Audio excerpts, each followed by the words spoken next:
Minasan, konnichiwa. Kihon tekina bunpo dai ichi benkyou shimashou. Jadi, hari ini Koko akan membahas tentang verba dalam bahasa Jepang.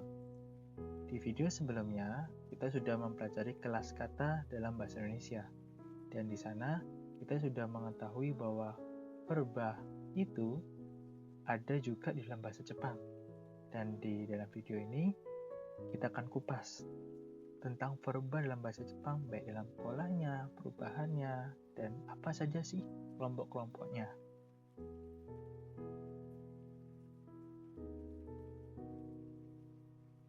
Oke, jadi di video kali ini, nayo atau materinya itu hanya ada dua. Yang pertama, pengenalan jenis verba, dan yang kedua adalah perubahan verba dalam bahasa Jepang, a, i, u, e, dan o. Tapi sebelum kita membahas lebih lanjut lagi, yuk kita sedikit fukushu atau review tentang apa yang dimaksud dengan verba.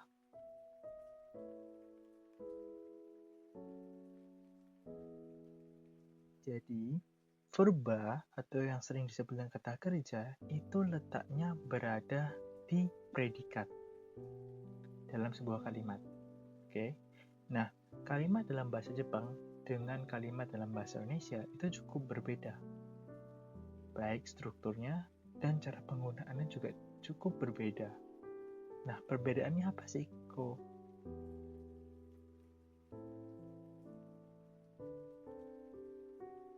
Perbedaan dari struktur kalimat dalam bahasa Indonesia dan bahasa Jepang itu terletak di susunannya.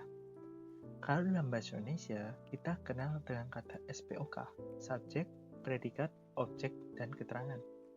Contohnya, saya makan nasi goreng di dapur, atau saya bermain bola di lapangan. Tetapi dalam bahasa Jepang, kita perlu merombak sedikit susunan struktur kalimatnya menjadi SKOP atau yang kita kenal dengan kata skop, yaitu subjek, keterangan, objek, predikat. Contohnya, kalau dalam bahasa Indonesia, saya makan nasi goreng di dapur, dan kita ingin mengucapkan dalam bahasa Jepang, maka susunannya akan menjadi saya di dapur nasi goreng makan. Oke. Kalau dalam bahasa Jepangnya adalah watashi wa dai dokoro de yakimeshi o tabimasu.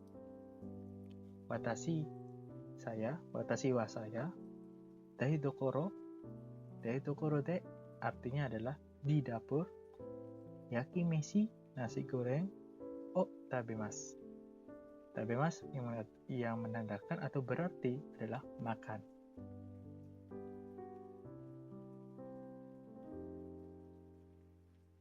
Nah, sekarang kita masuk dalam pengenalan jenis-jenis verba. Apa aja sih jenis-jenis verba? Jadi, jenis-jenis verba itu dibagi menjadi 3 kelompok.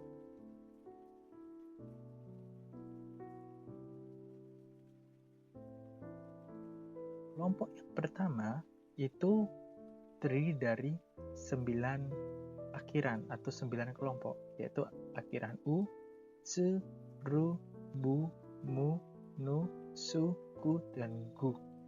Contohnya, au artinya bertemu, tatsu berdiri, naru menjadi, asobu bermain, yomu membaca, shinu meninggal, hanasu berbicara, aruku berjalan, isoku bergegas. Kalau minasan perhatikan, di akhiran dari setiap kata-katanya itu berakhiran u, tsuru, bu, munu, su, ku, dan gu.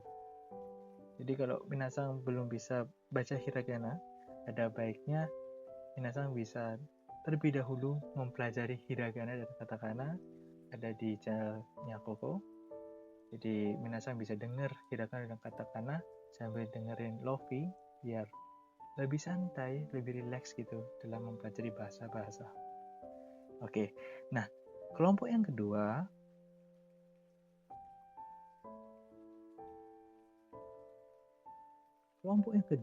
itu sedikit atau sederhana, hanya ada akhiran iru dan akhiran eru. Contohnya tariru, abiru, taberu, oboeru. Nah, kalau minasang baca, itu pasti akhirannya iru dan akhirannya eru. Contohnya, tariru, cukup. Abiru, mandi. Taberu, makan. Oboeru, menghafal atau mengingat. Sedangkan kelompok 3, ini sedikit unik. Karena kelompok 3 itu hanya terdiri dari 2, suru dan kuru. Contohnya, benkyo suru, junbi suru. Benkyo suru artinya belajar. Junbi suru artinya mempersiapkan. Nah, kata suru, sekedar informasi, bahwa benkyo suru itu adalah benkyo. Benkyo itu belajar, kata benda. Suru artinya adalah kata benda yang dijadikan verba. Jadi, kelompok ketiga khusus suru atau shimas adalah kata kerja yang berasal dari kata benda. Benkyo suru, junbi suru. Oke. Nah, sedangkan kuru itu artinya adalah datang. Kuru berdiri sendiri. Biasanya kuru itu selalu didempeti atau bisa digabungkan dengan verba lain. Tapi harus mengalami perubahan. Contohnya, iku atau ikimas menjadi ite tambah kuru. Ite kuru artinya adalah pergi dan datang. Tuh.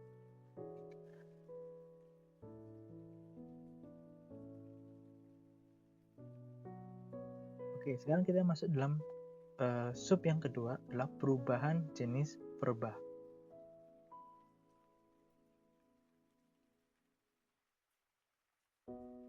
Kali ini, Koko akan memberikan sedikit tips atau cara belajar supaya mampu menguasai perubahan-perubahan dalam pola verba. Tapi sebelum kita masuk ke perubahan verba, ada baiknya kalau minasang masih terdistract atau mungkin masih bingung dengan materi sebelumnya, yaitu anggota-anggota dari verba, kelompok 1, kelompok 2, dan kelompok 3, itu bisa diulang dulu ya, sebelum masuk ke dalam perubahan verba dalam bahasa Jepang. Nah, untuk perubahan verba, kali ini ada perubahan A, I, U, E, O, dan T. Kalau mungkin minasang baca di buku Minnan Nihongo, itu pasti perubahannya dari bentuk mas, kemudian maseng, dan sebagainya, kemudian bentuk theta, dan sebagainya. Sebenarnya kalau mau dirangkum, itu perubahannya ya hanya perubahan A, I, U, E, O, dan T. Oke, bagaimana perubahannya? Contohnya di perubahan A ada bentuk nai, naito, nakereba, narimaseng.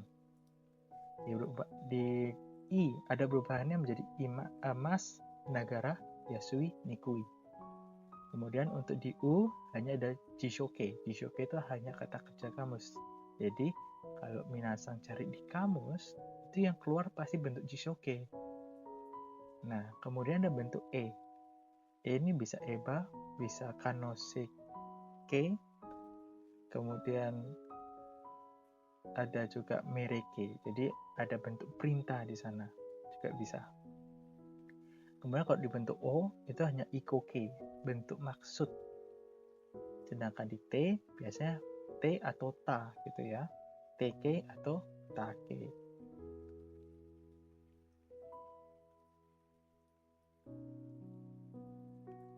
Oke, sekarang kita akan memperhatikan perubahan-perubahan dalam bentuk A, I, U, E, O, dan T. Kalau teman-teman perhatikan, atau minasang perhatikan, akhiran utsurubumunu sukugu itu akan menjadi watara bamana sakaga. Itu ya. Au menjadi awa, tambahan nai. Awanai artinya tidak bertemu. Tatsu, tata, tatanai. Naru, nara, naranai. Asobu, asoba, asobanai. Yomu, yoma, yomanai. Sinu, sina, sinai, sinanai. Hanasu, hanasa, hanasanai. Aruku, aruka, arukanai. Isogu, isoga, isoganai. Nah, sebenarnya teman-teman atau minasang perlu memperhatikan itu adalah hiragana. Jadi, hiragana contohnya adalah hiragana babi bu bebo. Oke, babi bu bebo. Perubahannya sama. Jadi misalnya kalau dia bentuk kamusnya u, asobu, berarti bentuk A-nya adalah asoba, ba pakai. Kalau bentuk I-nya apa? Bi pakai. Asobi, asobimas contohnya. Kalau di perubahan E, pakai bentuk B. Kalau di akhiran O, berarti menggunakan bo. Oke, mungkin masih bingung ya, masih bingung perubahannya. Oke, kita lanjut dulu.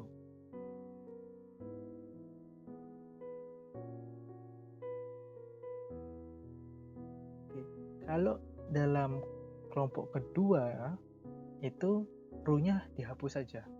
Contoh tariru, ru-nya dihapus saja, menjadi tarinai. Abiru, ru-nya hapus saja, menjadi abinai. Tabiru, ru-nya hapus menjadi tabenai. Oboeru menjadi oboenai. Jadi kelompok kedua itu simple sekali, cukup tambahkan saja.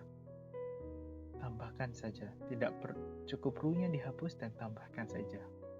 Sedangkan kalau kelompok ketiga ini sedikit unik, karena suru dia akan menjadi sinai. Jadi bentuk simas, masnya dihapus menjadi sinai. Contohnya tidak belajar, benkyo sinai. Tidak mempersiapkan, junbi sinai. Sedangkan bentuk yang terakhir itu adalah kuru atau datang, itu perubahannya juga khusus, yaitu menjadi konai. Jadi bentuk kelompok ketiga ini ada baiknya dihafalkan saja, karena perubahannya sangat-sangat tidak teratur gitu.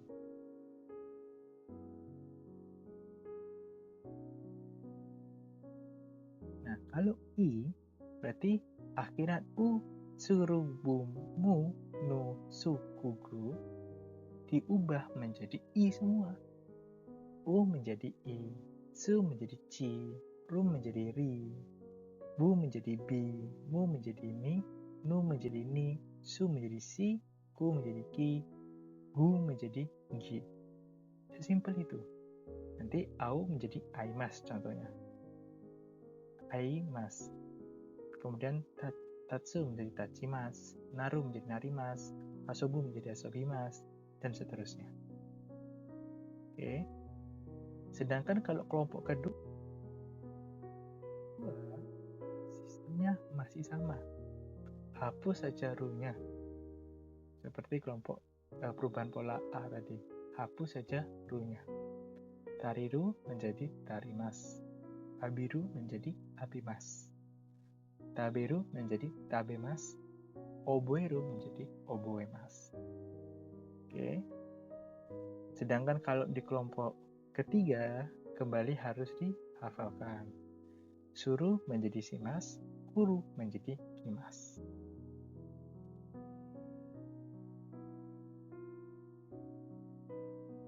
Nah, sekarang kita masuk dalam Jishoke. Kalau minasang mau mempelajari verba atau menghafal verba, ada baiknya berangkat dari Jishoke dulu. Karena setelah kita tahu Jishoke-nya, otomatis bentuk A, I, E, O, dan T itu menjadi lebih gampang. Oke?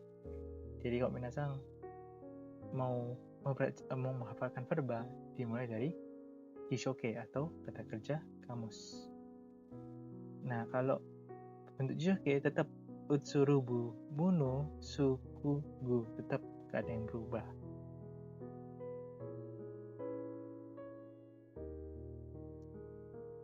Begitu pula dengan kelompok yang kedua, tetap sama, tidak ada yang berubah. Dan kelompok 3 juga sama, tetap tidak ada yang berubah, tetap suru dan tetap guru.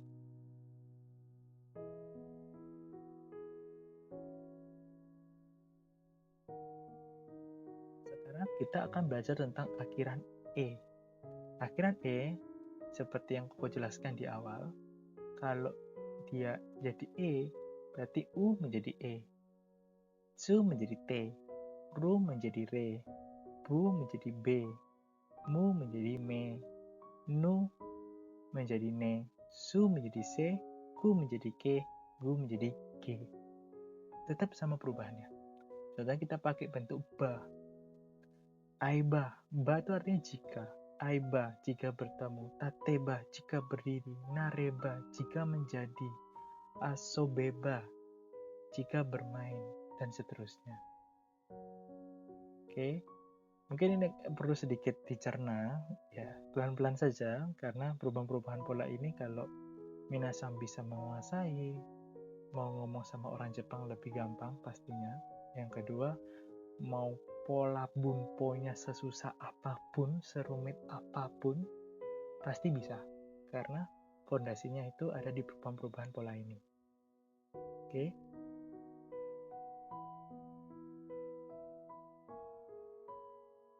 Berikutnya, untuk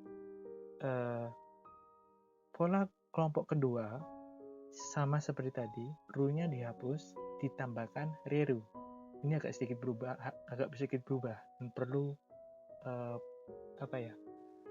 penanganan khusus itu ya, perilaku khusus. Jadi kelompok kedua ada iru dan eru. Ru-nya sama-sama dihapus, diganti dengan kata reru. Oke, diganti menjadi diberikan tanda reru. Contohnya, tariru menjadi tari reru. Kalau dalam bentuk ba-nya menjadi tari reba. Tabiru menjadi abireru, menjadi abireba, gitu ya. Kemudian ada tabireba, artinya jika makan, oboereba, jika menghafal. Sedangkan di kelompok ketiga, lagi-lagi harus dihafalkan. Suru menjadi sureba, kuru menjadi kureba. Oke. Kemudian kita lanjut ke pola O setelah ini ya.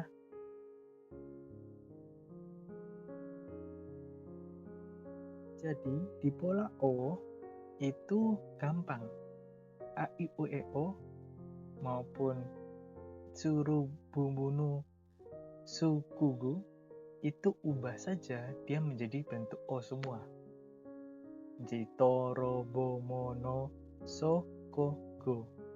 Kemudian tambahkan U. Nah, sehingga kalau mau bertemu, misalnya ngajak orang Jepang ketemu nih, tetapi sesama teman ya, jangan sama senseinya atau sama senpainya. Ini karena perubahan ini perubahan bentuk biasa, bukan perubahan bentuk sopan. Contohnya, ayo bertemu, atau ayo bermain, asobo. Pasti orang Jepang itu pasti ngerti langsung. Oh, diajak main, oh diajak ketemuan, gitu. Nah, kalau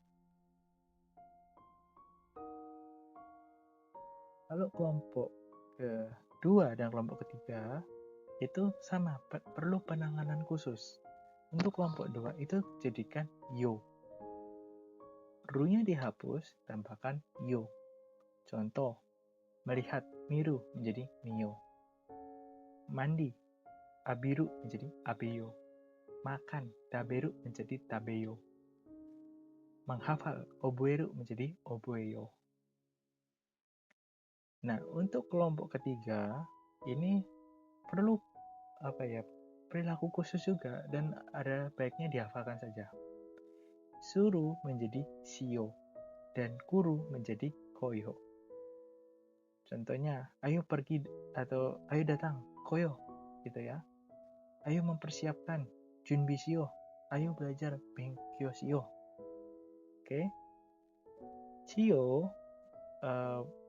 sekedar informasi, bentuk O ini singkatan dari bentuk masyo. Contohnya, kalau bentuk sopannya tabe masyo, bentuk futsuke-nya tabeyo. Nah, jadi kalau minasan sudah mempelajari beberapa bunpo, pasti ketemu tentang tabe masyo dan singkatannya atau futsuke-nya adalah tabeyo. Maknanya sama, penggunaannya saja yang berbeda. Tabe masyo atau bentuk sopan digunakan kepada yang lebih tua atau kepada orang yang baru bertemu, sedangkan untuk futsuke bisa digunakan kepada teman maupun orang yang ada di bawah kita. Contohnya kayak adik, contohnya kayak keluarga, itu bisa menggunakan bentuk futsuke.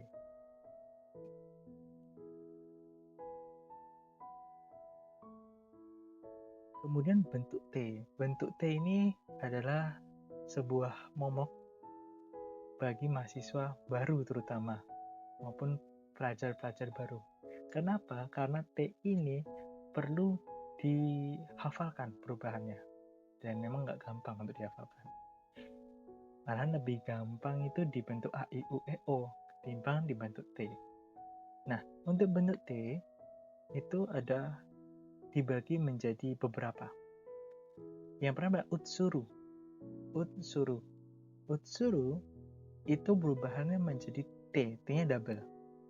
Jadi, AU contohnya menjadi AT, T-nya double. A, T, T, E. Oke, itu hanya berlaku untuk utsuru. Tapi, untuk bumuno atau tiga akhiran berikutnya itu menggunakan ende. Contohnya, bermain asobu menjadi asonde. Kemudian membaca yomu menjadi yonde. Kemudian adalah sinu menjadi sinde.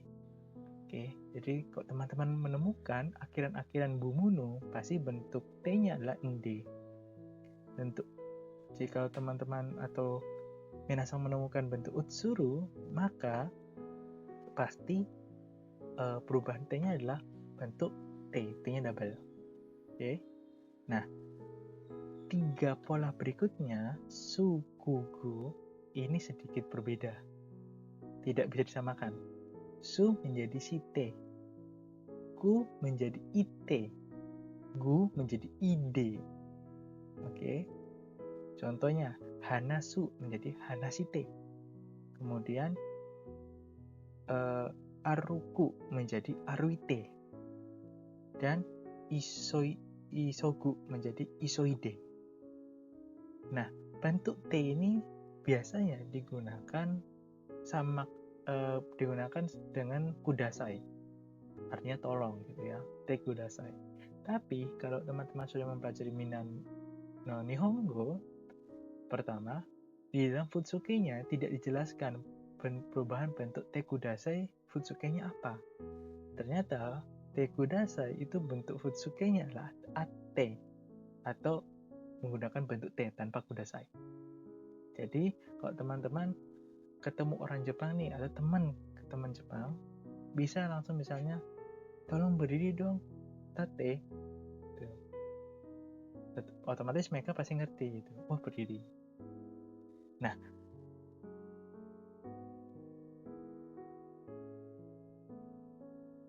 berikutnya untuk kelompok kedua itu sama. Ru-nya dihapus, jadikan T, tambahkan T. Contohnya, miru menjadi mite, abiru menjadi abite, taberu menjadi tabete, oboeru menjadi oboete. Sama. Nah, untuk kelompok ketiga, lagi-lagi harus dihafal, yaitu adalah bentuk shite dan kite. Contohnya, tolong belajar benkyo shite, atau lebih harusnya benkyo shite kudasai. Gitu ya. Tolong persiapkan junbi shite, atau lebih halusnya junbi shite kudasai. Lebih halusnya lagi ada junbi shite kudasai masenka. Tapi itu nanti di N4 nanti kita akan belajar. Kemudian ada tolong datang, itu adalah kite. Tolong pergi datang, ite kite.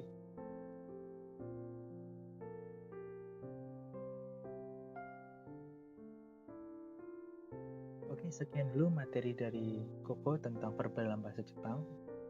Dan saran Koko bahwa minasang harus coba dulu untuk mempelajari perubahan-perubahan pola sebelum masuk dalam bunpo, karena perubahan-perubahan pola ini akan digunakan sampai bunpo N1 pun pasti akan menggunakan perubahan-perubahan pola ini. Jadi, kalau minasang punya pertanyaan, punya kebingungan, silakan nanti di kolom komentar, nanti Koko pasti jawab. Oke, sekian dari Koko. Goshoujo de arigatou gozaimasu. Mata ne.